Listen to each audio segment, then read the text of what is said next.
It's recording now. That was really bizarre. All right. Hello, everybody. Welcome to the September 11th community meeting for MakerDAO. This is our special ETHBerlin edition because half of us are either still in Berlin or just recovering from ETHBerlin. So we have a whole lot of things to talk about today. We're going to do a recap of some of the interesting or some of the highlights of the hackathon itself. We're going to get some various perspectives because Jess, Mariano, Lorenzo, David, I think we have, was that it? Oh yeah, sorry, Lenka. We were all in Berlin and we all sort of, it's an enormous event and we all sort of saw different pieces of it from different perspectives. So we're gonna give a bit of a recap. We also have some ETHBerlin prize winners in the call, which is very exciting, who also happen to work for us, which that's not serendipity, I don't know what is.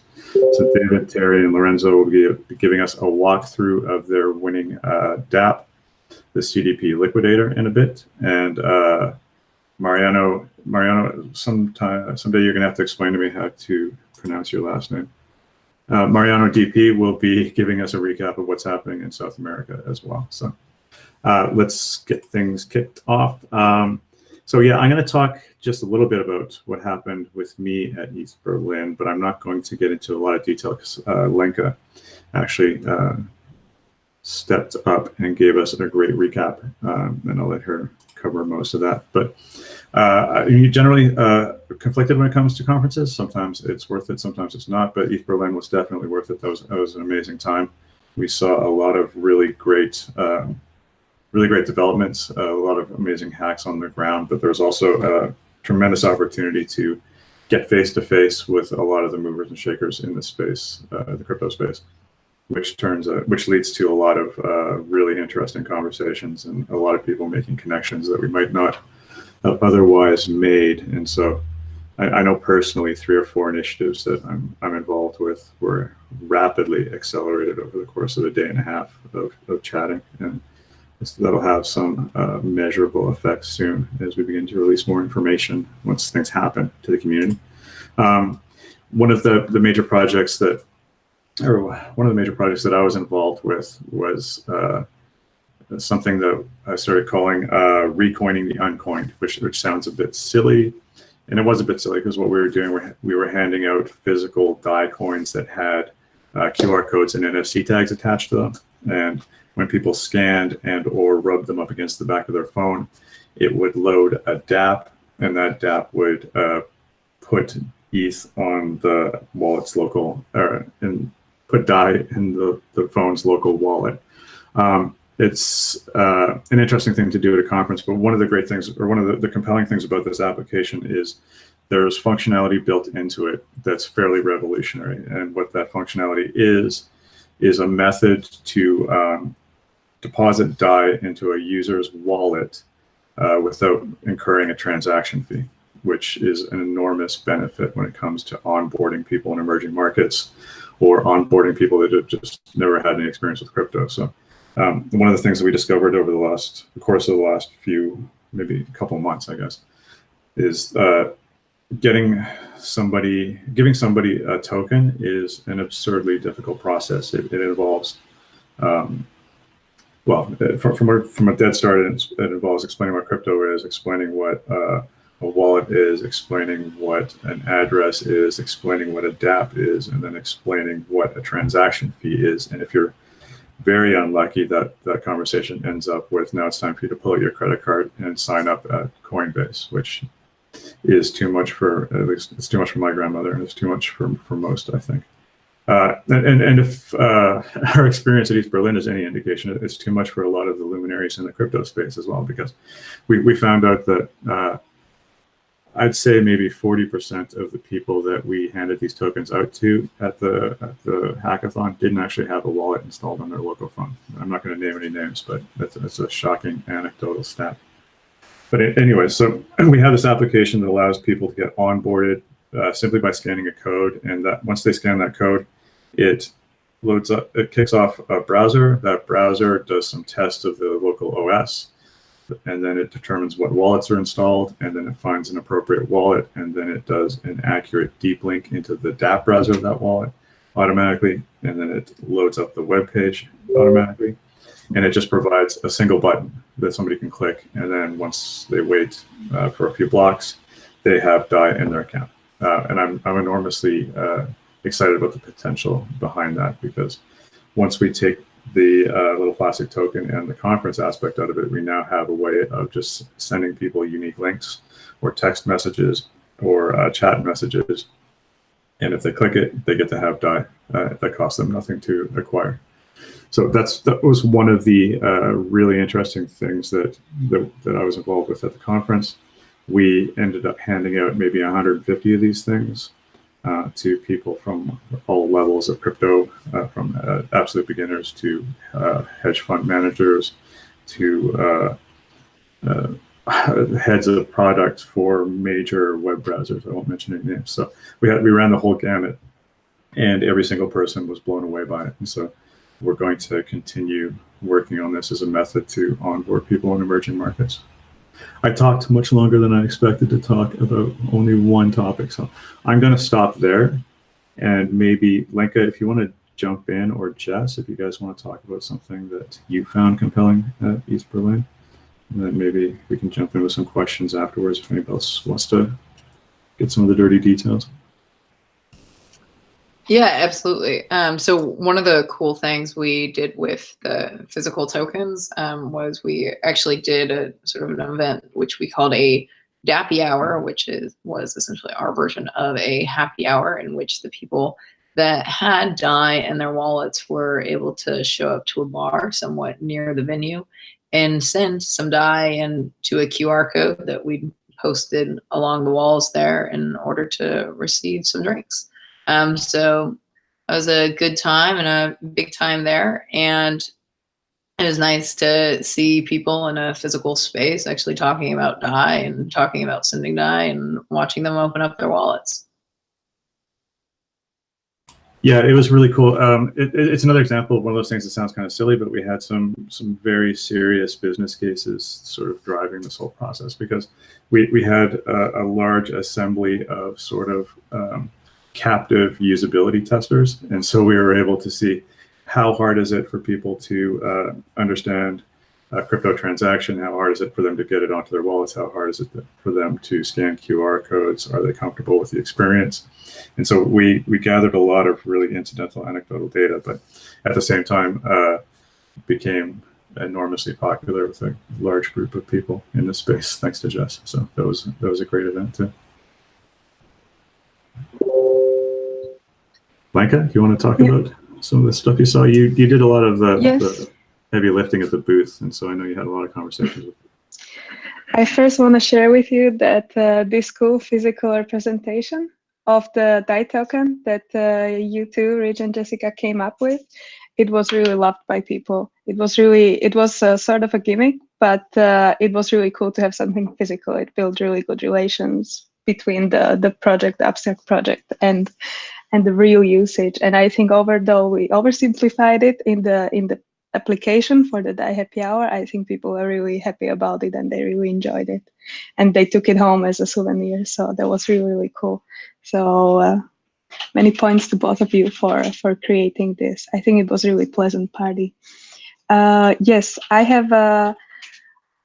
have spent some time running around, but at the same time I was at the booth, and I really enjoyed that many people who came to the booth actually were familiar with MakerDAO, that they were actually familiar with DAI stablecoin.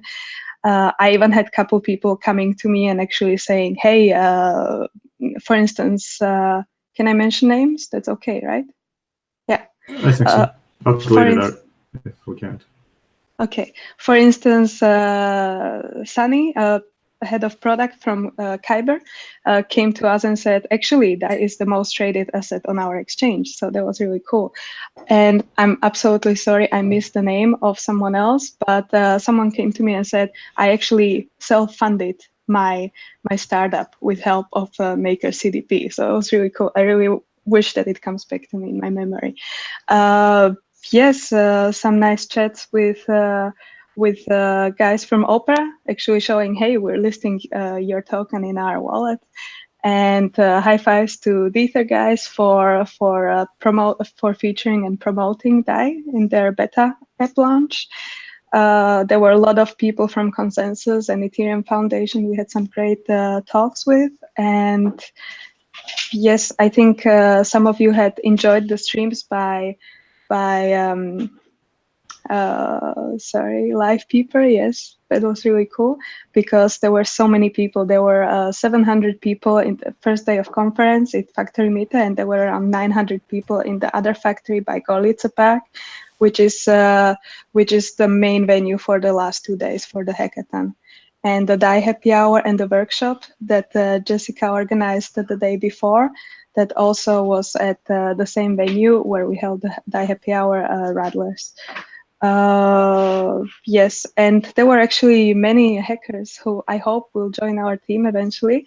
Yeah, all in all, it was overwhelmingly nice experience. Everyone was happy about the product and very constructive and asked really cool questions. So yeah, that's one of the things I found the most encouraging too, is that the level of interest in our project was far higher than I expected. It's sort of the de facto use case for most of the other apps. One of the great things about a stablecoin is anybody who's building anything that's transacting a value, eventually people get around to looking for stability, and we seem to be the choice. So that was amazing.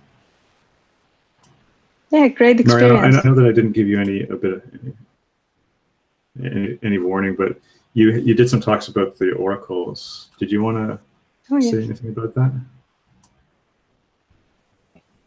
Yeah, hi. I'll just quickly say that yeah, I had a great time in Berlin. I gave 2 talks. The first one was at the Zero Knowledge Summit. That was just a lightning talk showing what we want to do with oracles in the future. So it was more a futurology than anything else, but I think it was really productive. And then on Friday, I gave my live presentation of how oracles are going to work for this version of multilateral DAI.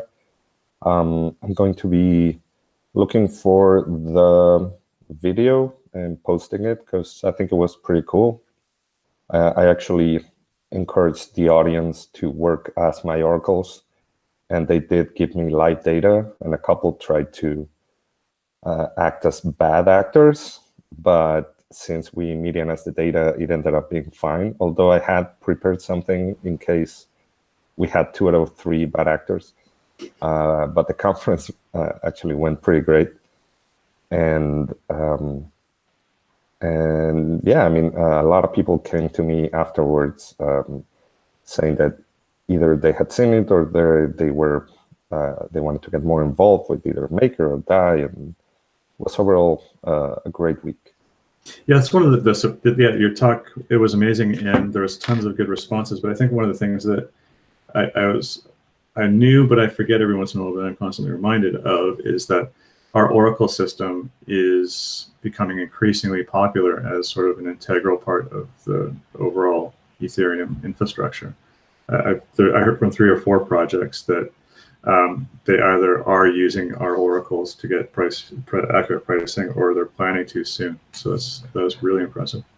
Yes. So a lot of projects, and I'm not going to name them, but they do use our ETH to USD oracle, and they have been for a while. And at least like once every couple of weeks, I learned that somebody else is using them. And we also now are starting to provide oracles for other companies. And that's also been a request that's been coming a lot lately. So we're very happy about that. Yeah, it's great. It's sort of a little prestige thing, but you're obviously doing something right. So congratulations. Thank you. I don't know if there's anything else of general ETHBerlin type information we should get into now. Maybe we can talk a bit about just general Maker type things, and then afterwards, we can talk to, or we can take a look at the CDP Liquidator demo, and then see how much time we have left for questions, I think. Lenka, you've obviously been super busy recently, more busy than I had ever imagined. So you were at the Danes and Ethereum meetup. Did you want to talk briefly about that? Yes, I wanted to share with you that on the 28th of August, we had the Danes in Ethereum meetup. It was organized by a local Copenhagen Ethereum meetup group. They did a really good job of basically benchmarking against the last year, where several of the Danes involved in the project were presenting. I was there last year. It was at the time of Sai when Rune was presenting Maker, and a year after he returned, and he was presenting, the soon coming launch of multilateral DAI. So it was really nice to see in perspective. Besides him, there were people from Uport, from Trust Lines, and Raiden Network. So it was really cool summit.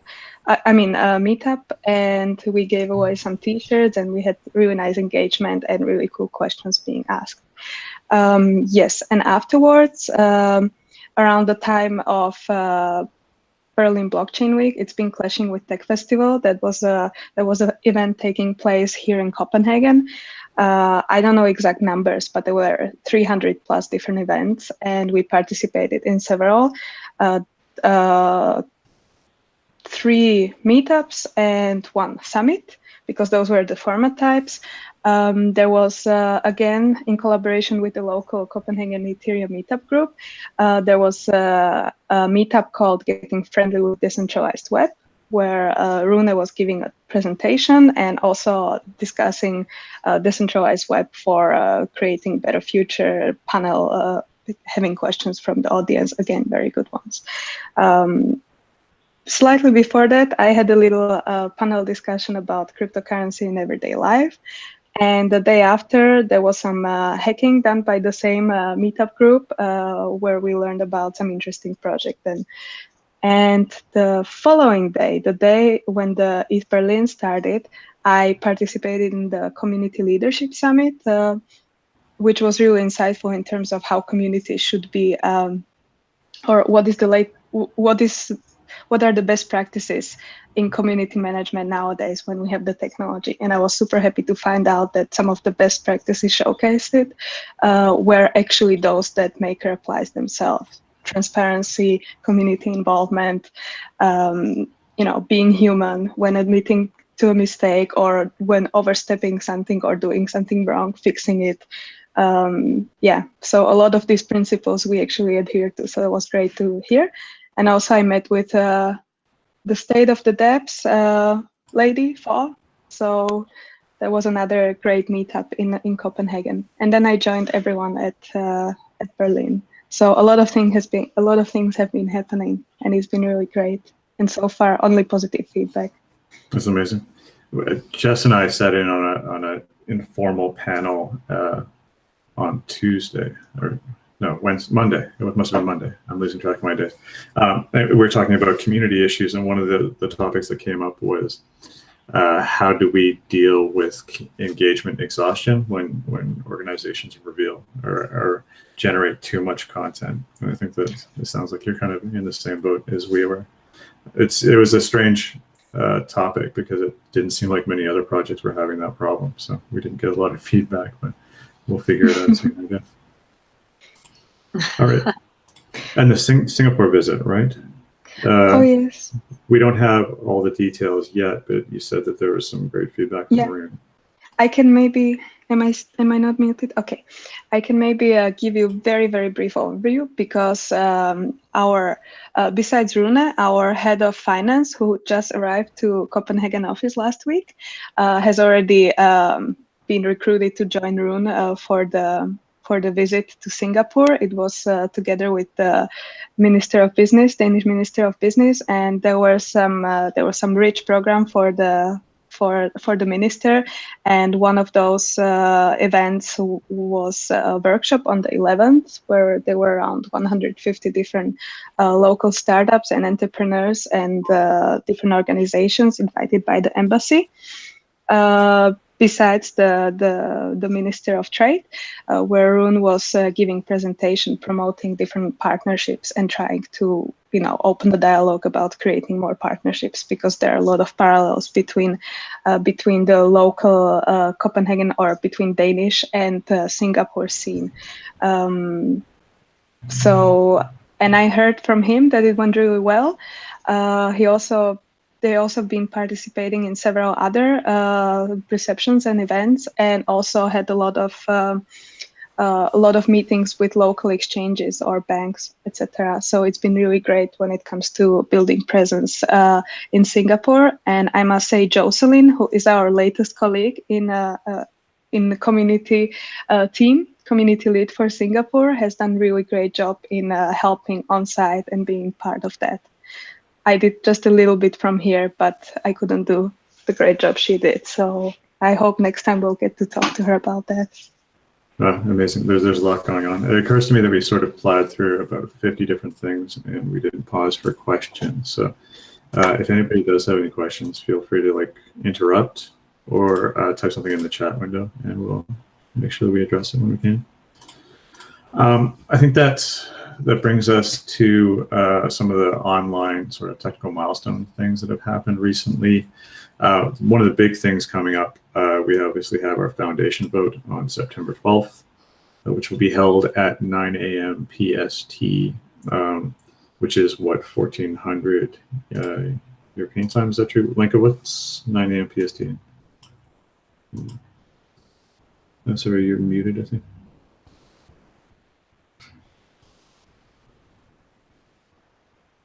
All right, once we get that sorted, we'll figure out what the actual time zone conversion was. It's going to be it's like 6 p.m. Is it 6 p.m.? Yeah, okay. So yeah. I think it's 12 p.m. in New York. Okay. We'll have a couple more notices, and we'll be doing putting out a call in the chat just to make sure that everybody's aware of what's happening. But this is going to be this is not fairly big. This is going to be very big. It's the first wide-scale implementation of governance in the MakerDAO ecosystem, and a lot of things have been leading up to this, and we're pretty excited about how this is going to go. So we're going to ratify, or maybe not ratify, the foundation proposal. So it's probably in everybody's best interest to give that another read to see how they feel about it. And we're releasing one of the first really polished dApps that MakerDAO has created. We have a lot more in the pipeline that are all nearing completion towards the end of the QA process. But the new voting and new governance panel is going to be one of the first examples of the way that we're going to be branding ourselves, creating our UI paradigms, and interacting with the community in a more open and accessible manner. And it has all kinds of treats like hardware support built in, very clear UX flows, limited number of clicks. So anybody who's used the CDP engine will be happy to hear that. Clear explanations, YouTube videos, FAQs, and all the rest. So it's, as somebody's pointed out in the Reddit chat, it's a fairly complex process that we use to enable voting, but governance in general is a complex process, and secure voting security is always adds a bit of complexity to any process, but we think we found a good balance here. So I'm excited to get some feedback on that new tool. We have a marketing site launch coming up very soon, and I hope that somebody on the team can jump in and remind me exactly what the date of that is going to be, because I've been drawing a blank for the last 20 minutes trying to remember. Is anybody aware of what? All right, well, maybe somebody will be kind enough to type it into chat. Otherwise, another couple notable partnerships and or integrations. Kenya launched an interesting project recently.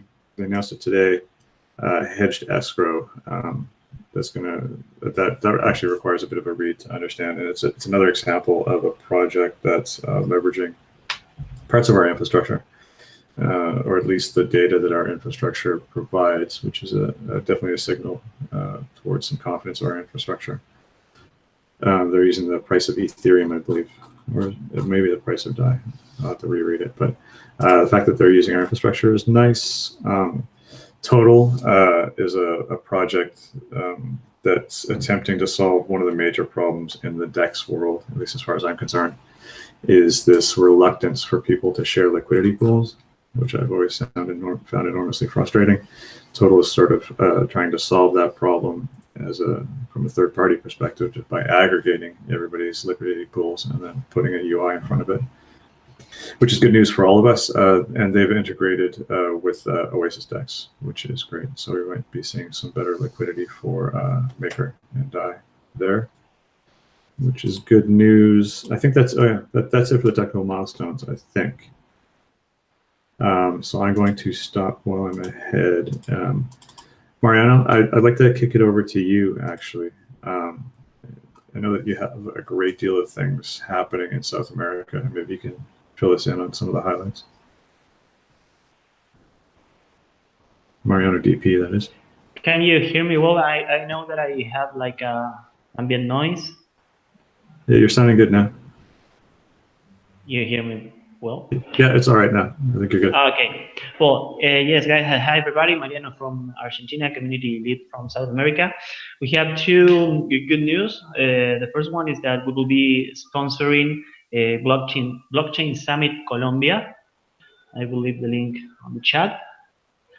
It's a pretty nice event that will have a hackathon also, and we'll be hosting a hackathon challenge there. We have our great Mariano.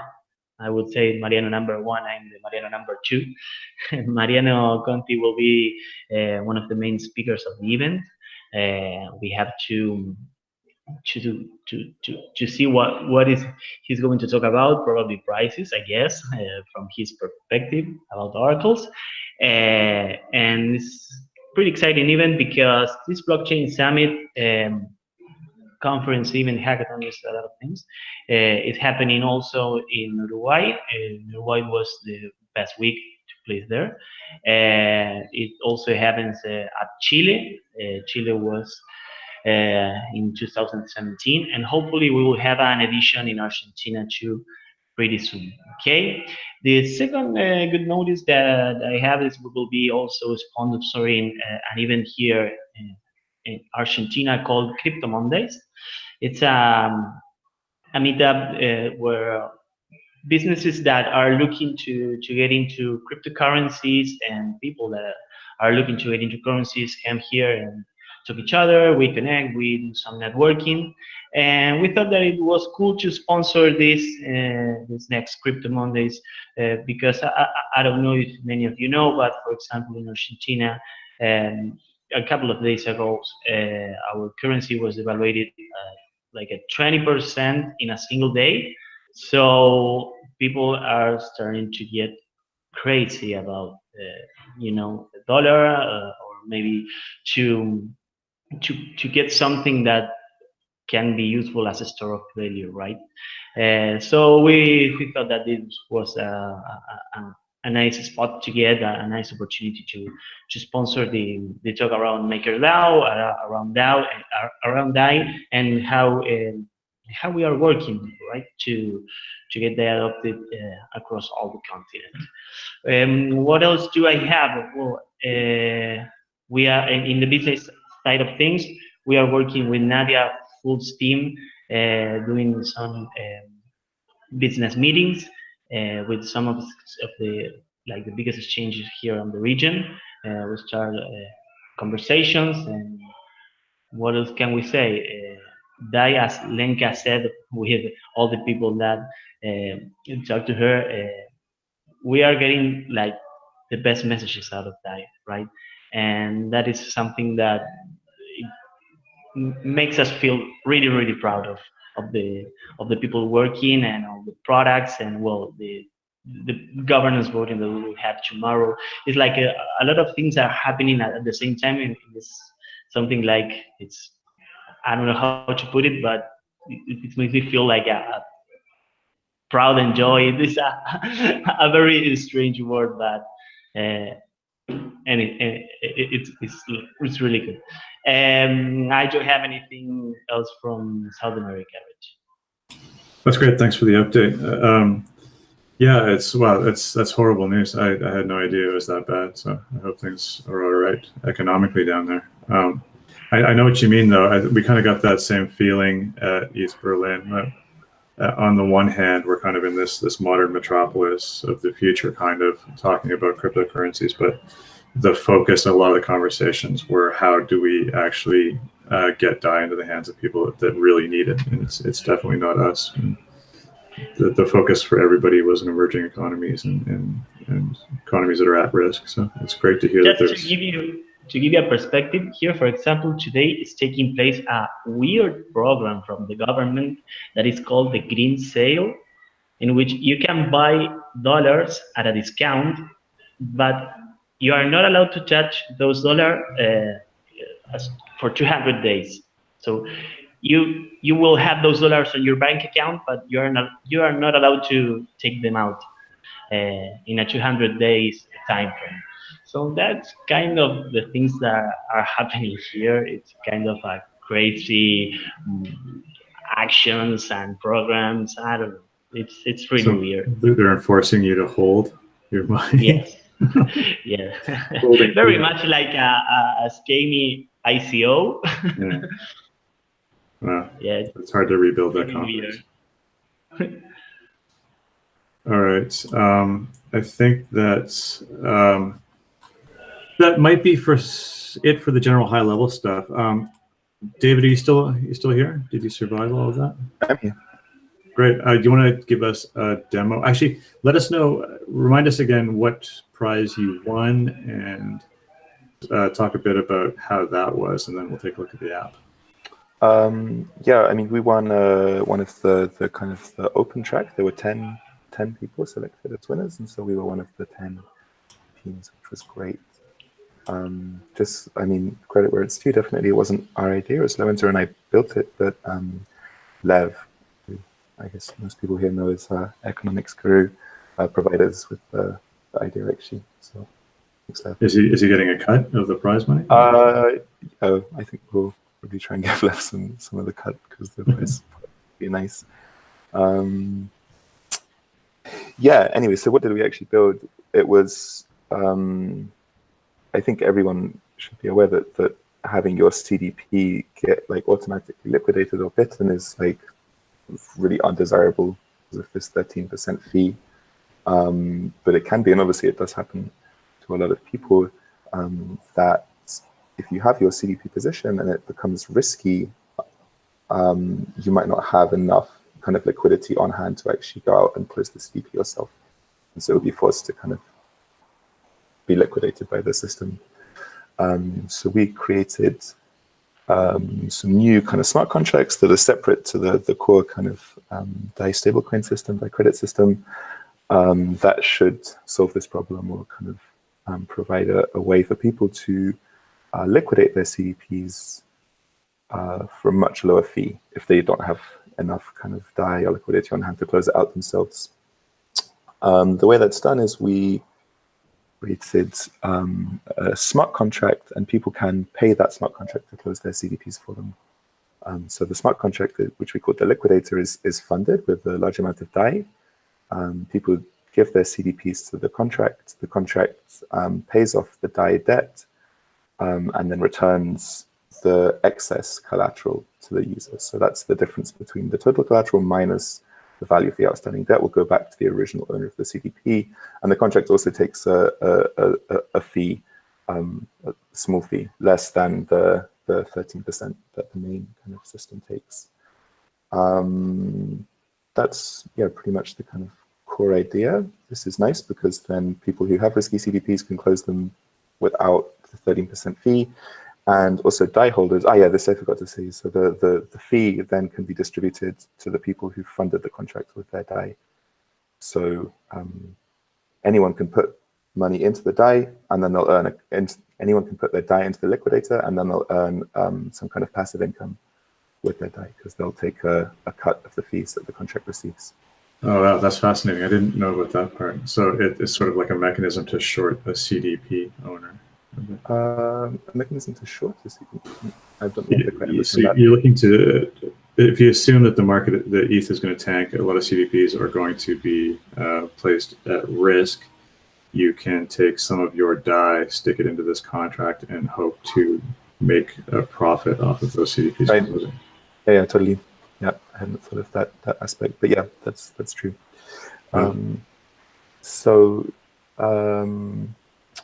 yeah, that's pretty much it. One also just thing that I actually found interesting, I hadn't really thought about before, is why does the main system itself even charge a liquidation fee if it's actually so easy as this to circumvent it? And that's pretty much just because it's kind of viewed as like undesirable to be selling from an automated perspective. Like the smart contract has very limited market information, and it's certainly possible that it gets a worse price than some kind of human participant who has much better market information. They can trade everywhere and they can see what's a good trade and what's not. And so it's to just discourage that because this is risky, and also to kind of compensate the system for taking on this risk if it does occur like that. Yeah, that's pretty much it. I'll share my screen and I'll show you what we actually built. Can you see that? Yeah, it's coming. Yep, there it is. Okay, cool. So this is the website here. We just forked Oasis Direct. We kind of ripped out the Oasis bit. But so there's kind of two parts. The first thing is you have to create a proxy and then approve this proxy. This is similar to Oasis, which is also using Oasis Direct, which is using these proxy contracts to bundle what would be multiple transactions into one transaction. We really need that because otherwise there would be a security risk where like you would have given your CDP to the liquidator and the liquidator wouldn't ever have to give it back. So we kind of bundle this, giving it, and then closing out the CDP into one atomic transaction. Yeah, so I've kind of gone through the setup steps just to save time. And then the first thing you need to do is you need to give the CDP to the proxy. This is a CDP that I created here. You can see this is some of the command line tooling for the DAI system. So there's a CDP with number 2326, which is owned by my MetaMask wallet and has a small amount of collateral in it. So I first need to make a transaction, which gives it to the proxy.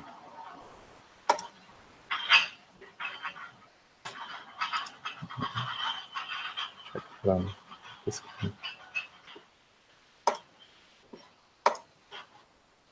and this is all just running on Codine right now. It's not ready for mainnet deployment or usage or anything like that yet. So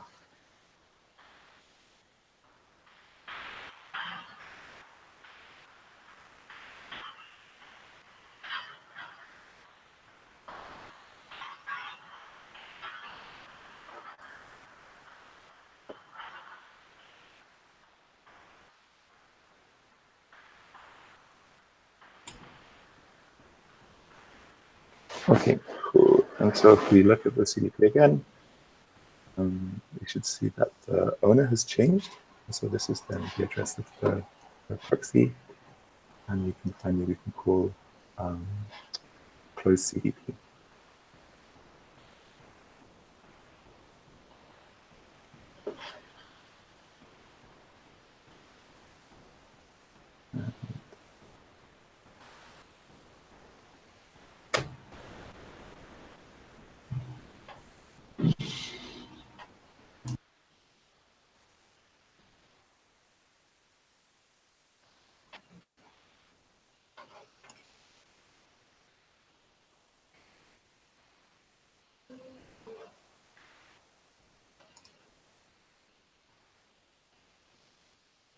Right, so that succeeded, and you can see here it's returned the collateral back to the original owner. And if we look over here, we can see that the CDP has been closed. It has no owner at all now.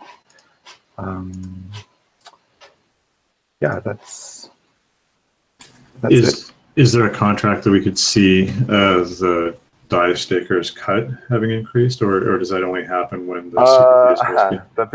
That bit, the logic is written, but there is some bug in the math, so they don't get the payouts yet. But okay. Yeah, the contracts are there on GitHub. The other kind of big thing is obviously like testing, fix out some bugs and stuff. We only had 30 hours or something, so it wasn't.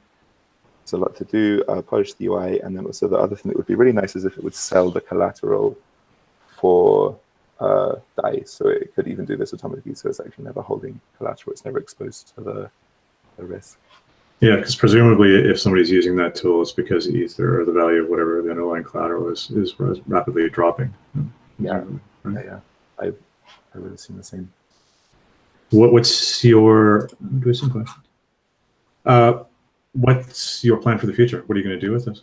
Well, I mean, I think it would certainly be nice to deploy it properly. So we should finish writing the contracts and, you know, testing and auditing and stuff like that. But yeah, certainly I think our plan now is to deploy it. Seems like it's a pretty useful, would be a useful service for people. So yeah, it's amazing. I think one of the most commonly requested apps from the third-party ecosystem that we're kind of missing right now is some form of CDP insurance, and that kind of falls into that same bucket of how do people rescue their position when they're in a bad situation. So it's really exciting to see that. Congratulations. Does anybody have any questions about implementation or about the demo they'd like to ask? Nothing yet. Manuel Garcia, CDP alert. What is this? I've never seen this before. Where did you find that? All right. Well, I could potentially be talking to nobody, but there might be an answer coming. That's amazing. So congratulations to David and Lorenzo for that work. I'm really looking forward to seeing that land on mainnet sometime soon. great, thank you. If the way the markets are going, I think you might be missing your window though, so you might need to hurry up on that. Yeah. All right, I think that we might be nearing the end of what we had wanted to talk about today. And the crowd has been unusually quiet, so it doesn't look like we have a lot of questions. So maybe we can wrap it up here, unless there's anything coming in last minute. So thanks to everybody that went to ETHBerlin. That was a great time. A lot of really good connections, a lot of really good code, and a lot of really good experiences came from that. So I was really happy. Thanks for the demo. I loved it. Lenka, they're obviously been up to way more than I had any idea of. So we're going to look forward to more huge updates like that in the future. And Mariano DP as well. Mariano #2. Great job in South America. So lots of really interesting things happening there. So we'll hopefully hear more about that next week. I think that's it, everybody. Thanks for coming, and we'll see you guys next week. Good. Bye. Thank you. All right, bye. Thank you, everyone. See you. Bye, everybody. Thank you. Bye, everyone.